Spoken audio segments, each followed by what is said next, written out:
Picture having the most incredible home imaginable: endless golden grasslands, spectacular wildlife, and breathtaking sunsets stretching beyond the horizon. But here's the reality: when your neighbors include hungry lions, massive elephants, and cunning hyenas, staying alive requires some seriously clever thinking. Ancient African tribes knew that survival started with one crucial decision: where to build their village. This wasn't just about finding a pretty spot with a nice view. Every hill, river, and grove of trees could mean the difference between safety and disaster. Smart tribes always looked for high ground first. Picture trying to spot danger while standing in tall grass versus scanning the landscape from a hilltop. From elevated positions, villagers could see approaching animals from miles away, giving them precious time to prepare defenses or take cover.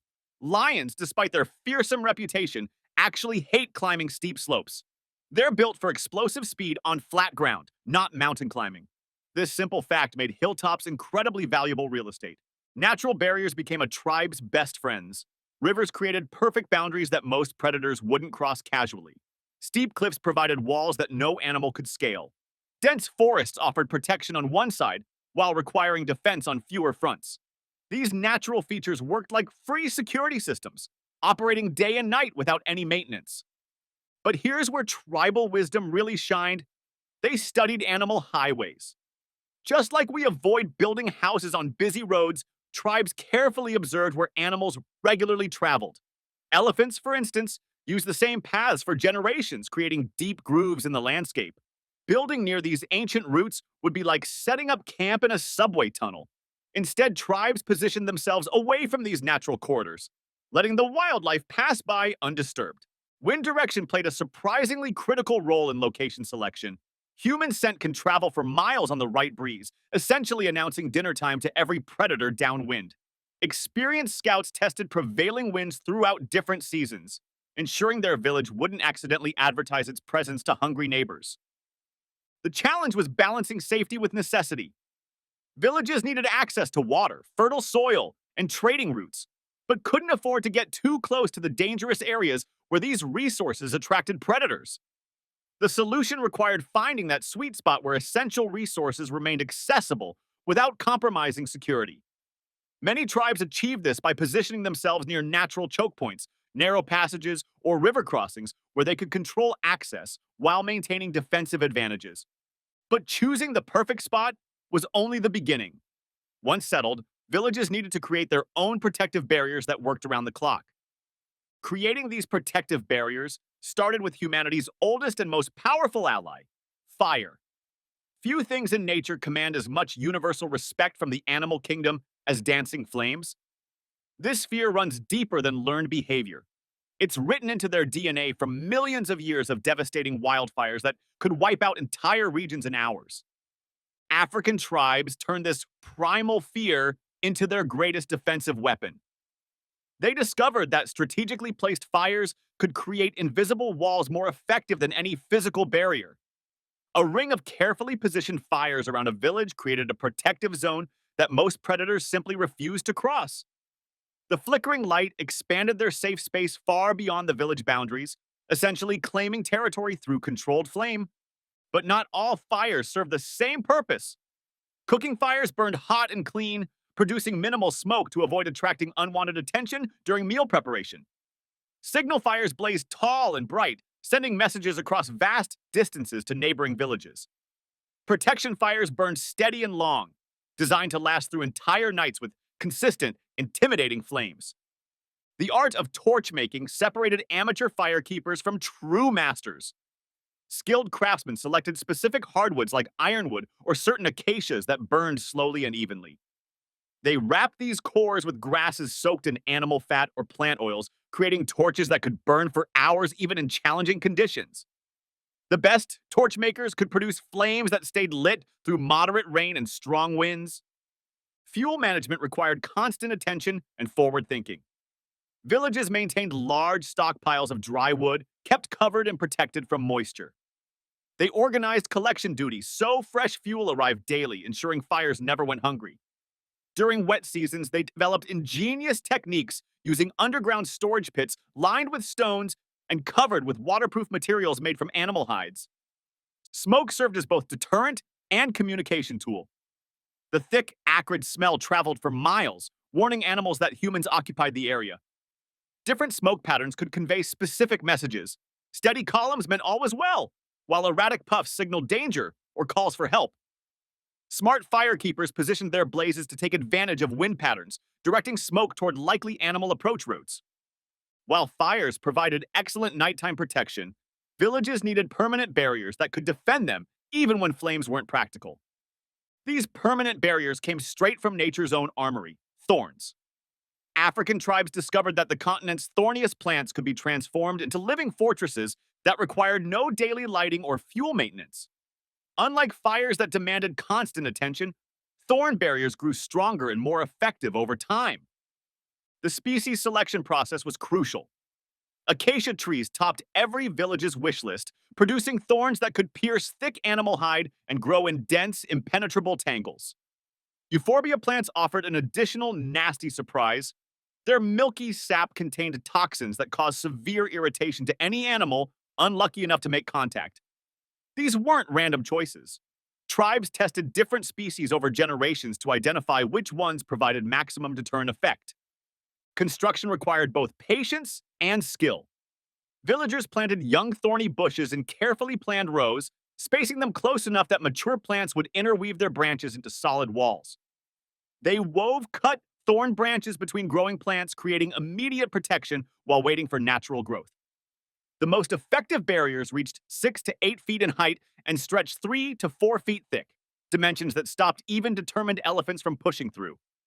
What made these barriers truly brilliant was their self-improving nature. Each growing season made them stronger, denser, and more intimidating. Regular pruning encouraged bushier growth, creating multiple layers of thorny protection. Village maintenance crews developed seasonal schedules, trimming and reinforcing barriers during optimal growing periods while harvesting excess branches for other defensive purposes. These living walls functioned as natural alarm systems.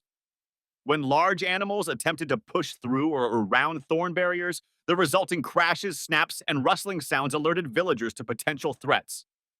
The noise carried well across village spaces, providing early warning even during sleep hours. Smart planners created multiple barrier rings around villages, with outer perimeters catching most threats and inner barriers providing backup protection. They integrated these defenses with natural landscape features, using existing rock formations or dense vegetation to extend their protective coverage.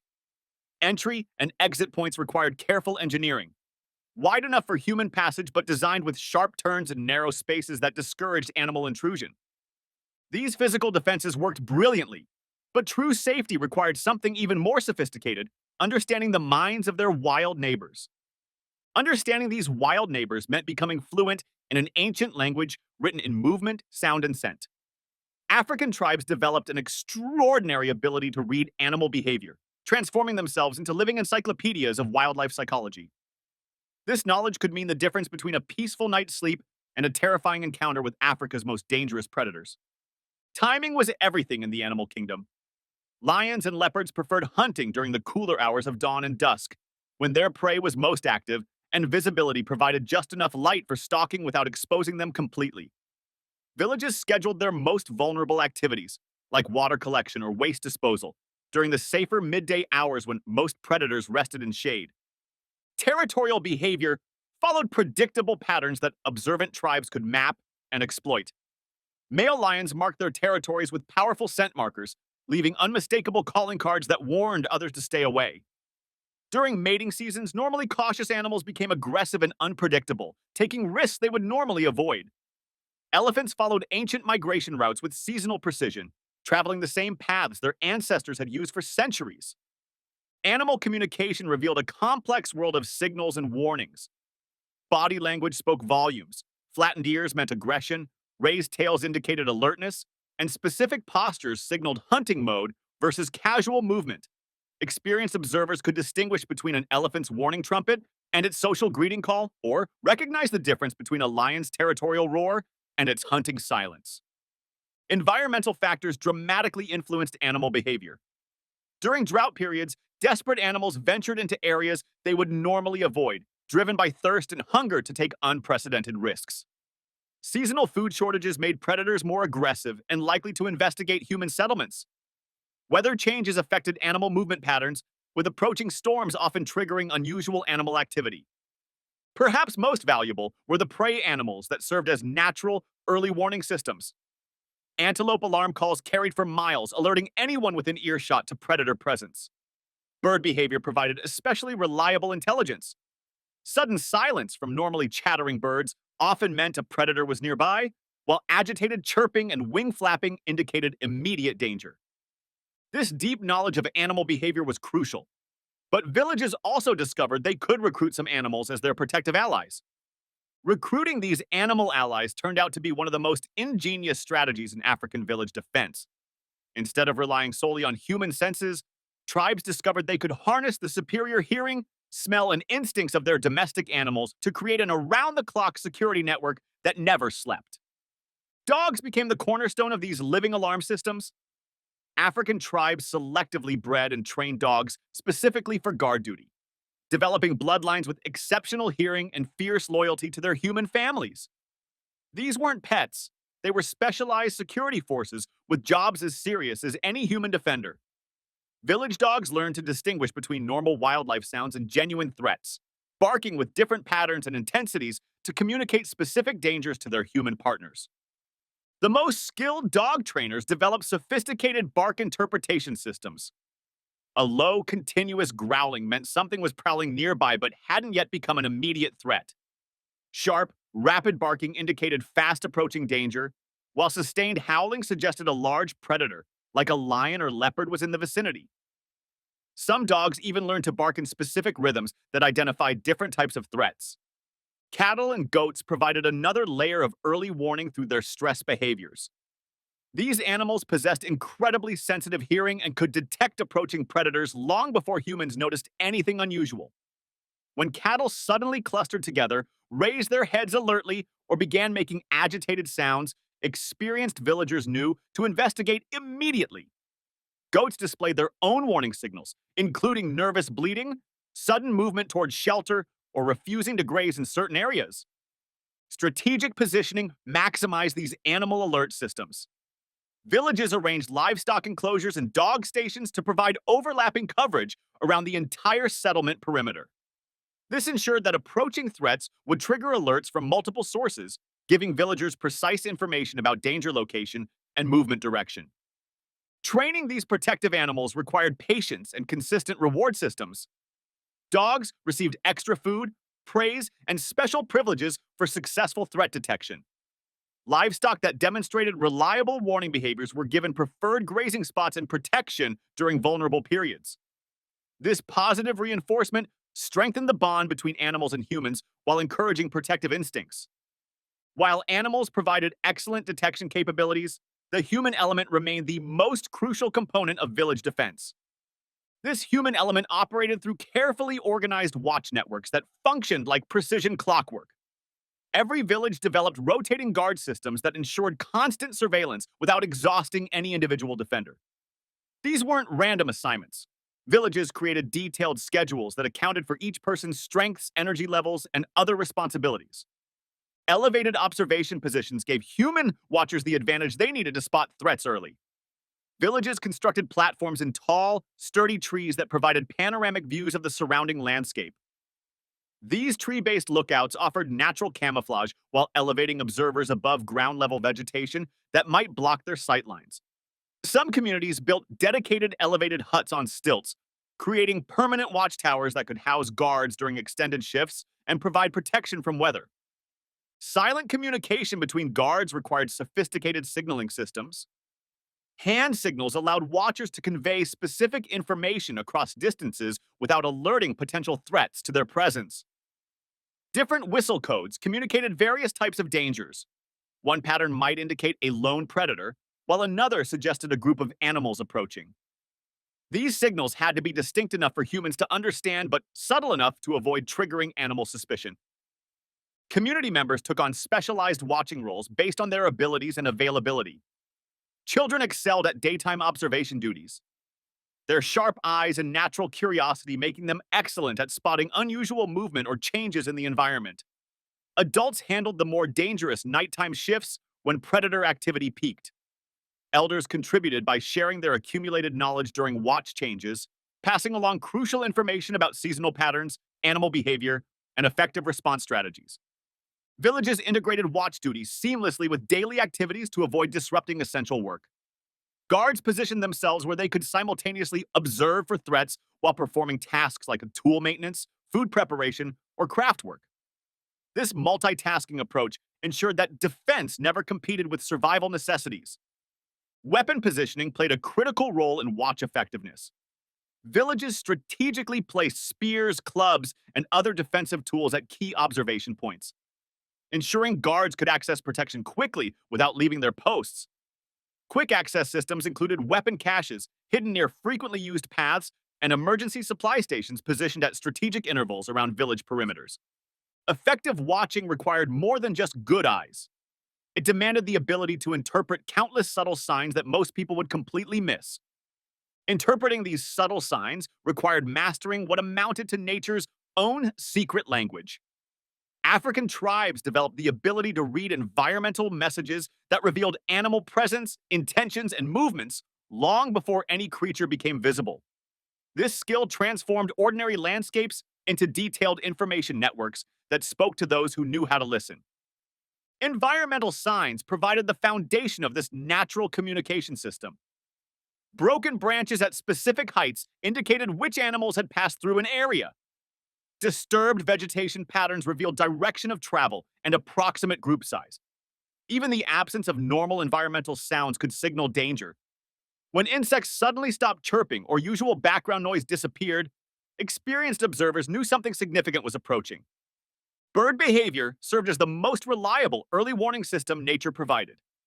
Sudden silence from normally vocal species meant a predator was nearby, while agitated chirping and rapid wing movement indicated immediate threat.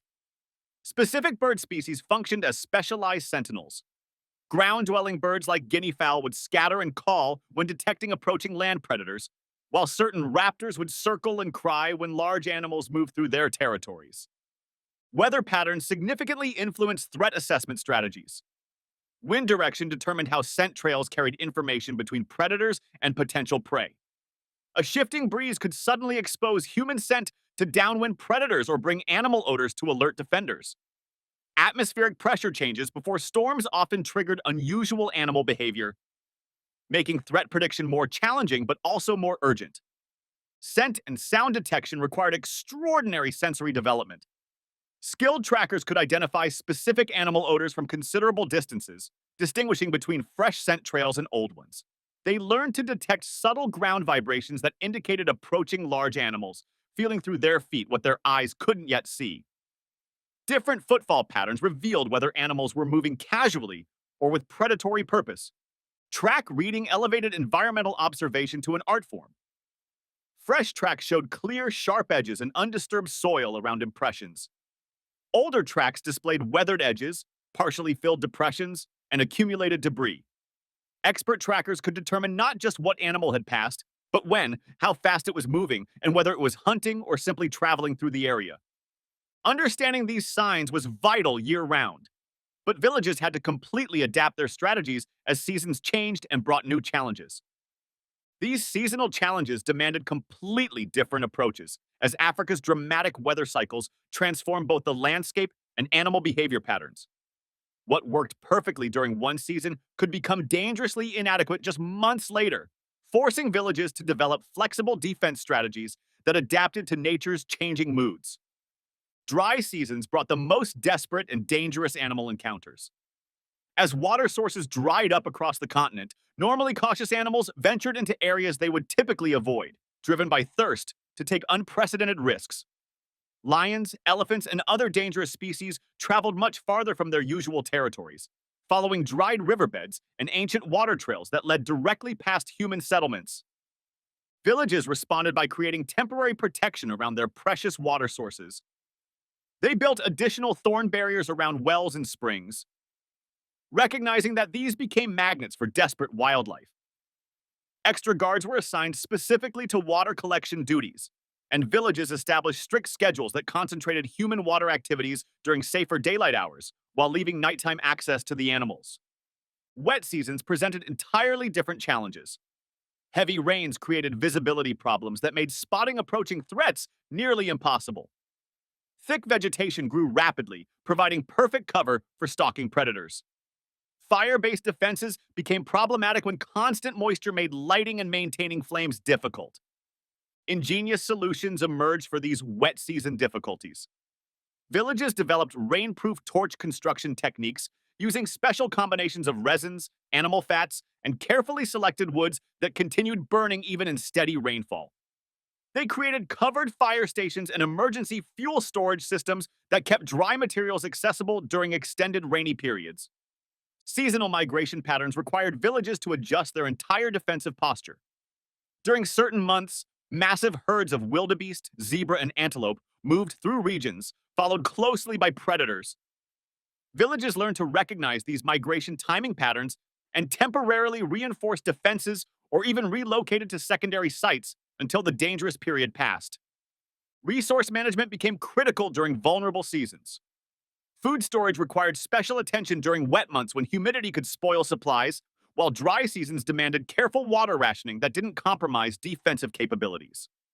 Villages developed seasonal food distribution strategies that maintained nutrition without creating attractive scents that might draw unwanted animal attention. These seasonal adaptations worked best when the entire village layout was designed from the ground up with defense in mind. Designing with defense in mind meant that every aspect of village construction served a protective purpose. African tribes didn't just randomly scatter buildings around available space. They created carefully planned fortress communities where each structure, pathway, and open area contributed to overall security. This wasn't accidental architecture, it was survival engineering at its finest. Circular village layouts provided optimal defensive advantages that straight-line arrangements simply couldn't match. This design eliminated blind spots and vulnerable corners where predators could approach undetected. Every point along the village perimeter remained visible from multiple angles, ensuring that approaching threats would be spotted regardless of their direction of approach.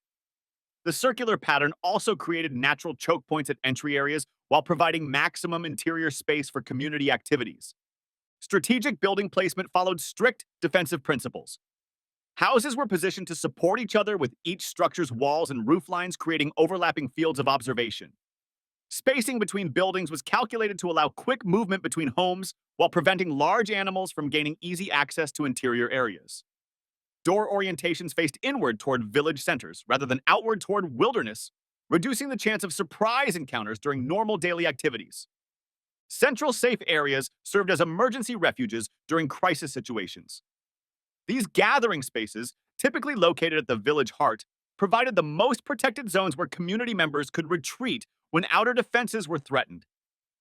These areas often featured additional barriers, emergency weapon storage, and quick access to essential supplies needed during extended dangerous periods. Food storage required especially careful positioning and construction. Raised granaries lifted precious supplies above ground level, protecting them from both moisture and animal access. These elevated structures used smooth poles and overhanging designs that prevented climbing animals from reaching stored foods. Strategic placement kept granaries within the most defended village zones while ensuring easy access for daily use. Escape route planning provided crucial backup options when defensive positions became untenable. Villages maintained multiple hidden exit pathways that led to predetermined rally points outside the settlement. These emergency routes were disguised to avoid detection while remaining clear enough for rapid evacuation, including passages that accommodated elderly community members and small children during crisis situations. Smart village design created safe spaces, but people still needed to travel beyond these protected areas for water, resources, and trade. Traveling beyond the village required just as much strategic planning as defending it. Daily necessities like water collection, hunting expeditions, and trade missions forced people to venture into dangerous territory where village defenses couldn't protect them. Smart tribes developed sophisticated systems for creating safe passage through landscapes filled with potential predators. Path design became a crucial survival skill that separated successful tribes from those that suffered regular losses. The best routes avoided obvious predator ambush points like dense thickets, rocky outcroppings, and narrow passages between obstacles. Instead, paths followed high ground whenever possible, providing travelers with clear sightlines in all directions and making it difficult for predators to approach undetected. Multiple route options provided essential flexibility for different situations and threat levels. Villages maintained several different paths to important destinations, allowing travelers to choose routes based on current conditions, season, and recent animal activity reports. If one path showed signs of predator presence, groups could switch to alternative routes without abandoning their missions entirely. Emergency shelter placement along frequently used routes offered crucial refuge options during unexpected encounters. Villages strategically positioned climbable trees, rocky shelters, and temporary barrier materials at regular intervals along major paths. These escape points were carefully marked and maintained, ensuring travelers always knew where to find safety when dangerous situations developed rapidly. Group travel protocols maximized safety through numbers and coordination. Villages determined optimal group sizes that balanced protection with stealth, large enough to deter most predators but small enough to move quietly and quickly. Travel timing followed strict schedules that avoided peak predator activity periods, with most journeys planned for midday hours when lions and leopards typically rested. Communication systems kept villages informed about traveler status and route conditions. Signal arrangements allowed traveling groups to send messages back to villages about successful arrivals, dangerous encounters, or requests for assistance. These systems included smoke signals, arranged stone markers, and predetermined meeting schedules that triggered search efforts if travelers failed to return on time. Checkpoint systems for longer journeys created networks of safety points across extended territories. Allied villages established way station agreements, providing shelter and assistance for legitimate travelers while sharing information about regional threats and safe passage conditions. Beyond these engineered solutions, villages discovered that nature itself provided many tools for protection, hidden in the plant kingdom around them. The plant kingdom offered an incredible pharmacy and arsenal that tribes learned to harness for protection. Africa's diverse vegetation included numerous species that produced natural chemicals capable of repelling dangerous animals, treating injuries, and creating additional barriers against threats.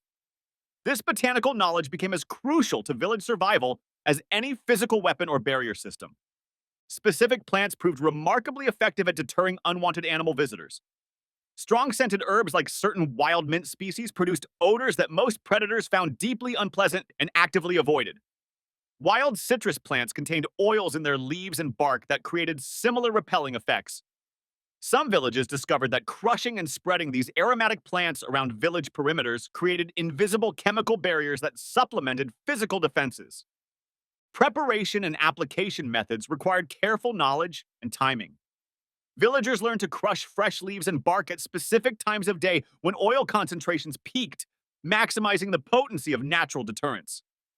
They developed techniques for extracting and concentrating plant essences, creating more powerful repellent mixtures that lasted longer and covered larger areas effectively. Strategic planting transformed villages into living fortresses of protective vegetation. Beyond thorn barriers, tribes cultivated gardens of repellent plants that served dual purposes, providing useful materials while creating additional animal deterrents.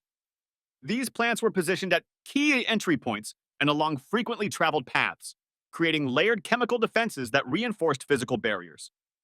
Natural insect and pest control protected both people and food supplies from smaller but equally dangerous threats.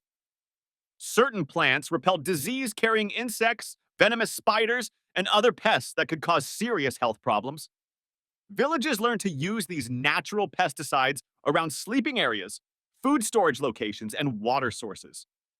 Medicinal plants provided crucial treatments for animal-related injuries that inevitably occurred despite defensive precautions. Natural antiseptics from specific tree barks and leaves prevented infection and wounds caused by animal attacks. Pain-relieving plants helped injured defenders continue functioning during recovery periods. Some species provided treatments for venomous bites and stings that could otherwise prove fatal. Plant harvesting and preservation methods ensured year-round availability of these botanical tools. Villages developed seasonal collection schedules that maximized plant potency while ensuring sustainable harvests that didn't deplete local resources. While everyone contributed to these plant-based defenses, some individuals took on the specialized role of becoming true masters of animal behavior and village protection. Becoming these specialized masters required exceptional individuals who demonstrated both natural aptitude and unwavering dedication to protecting their communities. Not everyone possessed the unique combination of skills, temperament, and commitment necessary for elite protector roles. Villages carefully selected candidates through rigorous evaluation processes that tested physical capabilities, mental resilience, and instinctive understanding of animal behavior. Selection criteria focused on specific qualities that predicted success in dangerous encounters. Physical fitness requirements included exceptional stamina, quick reflexes, and the ability to move silently for extended periods. Candidates needed keen observational skills, demonstrated courage under pressure, and the psychological stability to make life or death decisions rapidly. Perhaps most importantly, they required an intuitive connection with wildlife behavior that went beyond learned knowledge. Intensive training transformed promising candidates into elite defenders through years of specialized instruction. Animal behavior studies included detailed observation of predator hunting patterns, territorial behaviors, and seasonal movement cycles. Tracking training developed the ability to read environmental signs with extraordinary precision, identifying animal species, group sizes, movement directions, and timing from minimal evidence. Combat and evasion techniques address the unique challenges of animal encounters rather than human conflicts. Trainees learned weapon specialization focused on spears, clubs, and other tools effective against specific predator types. Stealth movement training taught silent approach and escape methods that allowed protectors to gather intelligence or retreat without triggering animal aggression. Psychological preparation proved crucial for maintaining effectiveness during terrifying encounters. Training included controlled exposure to dangerous situations, stress management techniques, and mental conditioning that prevented panic during crisis moments. Elite protectors learned to think clearly while facing charging elephants or stalking lions, making split-second tactical decisions that could save entire villages. Leadership roles during emergencies required additional skills beyond individual combat abilities. Elite protectors coordinated community responses, directed evacuation procedures, and made strategic decisions about when to fight, flee, or shelter in place. They served as calm, authoritative voices during chaos, helping community members respond effectively rather than panic. Knowledge preservation and teaching responsibilities ensured that crucial survival skills passed to future generations. Elite protectors served as master instructors, developing apprenticeship systems that identified and trained their eventual replacements while continuously refining defensive techniques based on new experiences and changing conditions. These skilled protectors worked most effectively when the entire community understood their roles and cooperated seamlessly during both calm and dangerous times. Seamless cooperation required every community member to understand exactly what was expected of them during both routine times and emergency situations. This wasn't a matter of hoping people would figure things out during crises. Villages developed detailed role assignment systems that matched specific responsibilities to individual capabilities, ensuring maximum effectiveness when lives depended on coordinated responses. Role assignments followed logical patterns based on age, physical ability, and specialized knowledge. Children excelled at observation duties because their sharp eyes and natural curiosity made them excellent at spotting unusual movement or changes in familiar environments. They were positioned at safe vantage points where they could watch for threats while remaining protected from direct danger.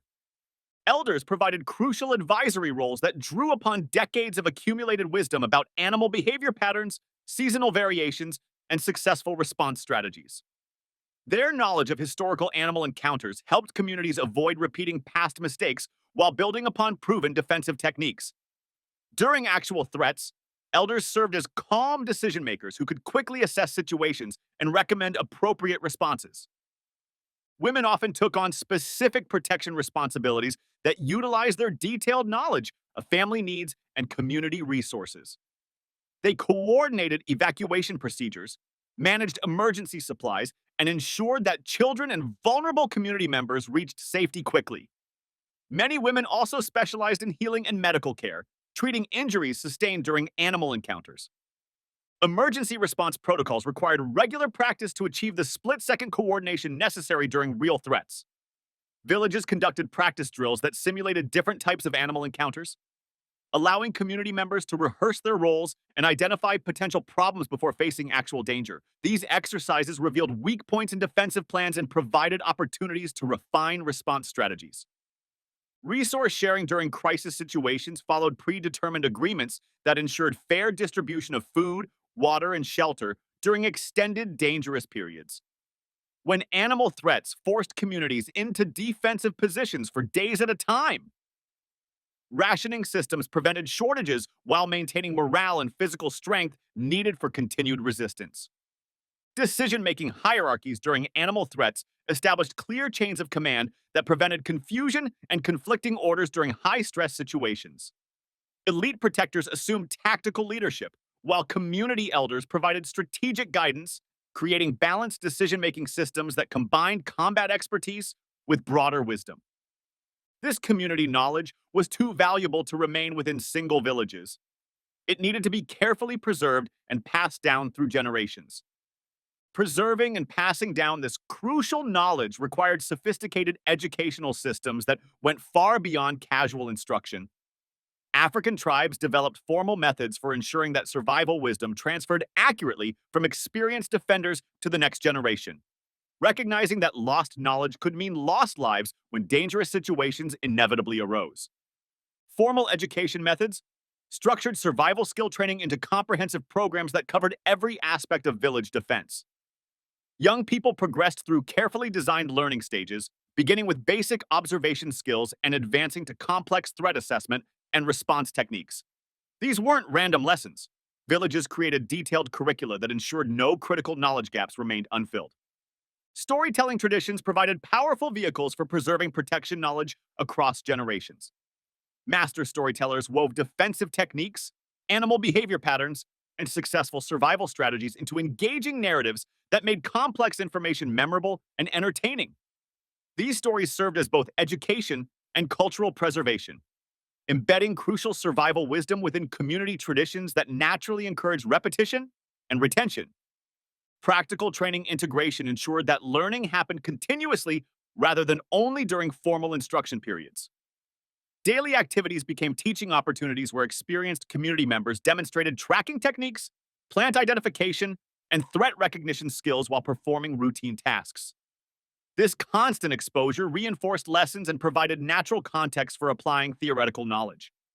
Testing and advancement systems motivated young protectors while ensuring competency before granting increased responsibilities. Initiation rites included survival challenges that required candidates to demonstrate mastery of essential skills under controlled but realistic conditions.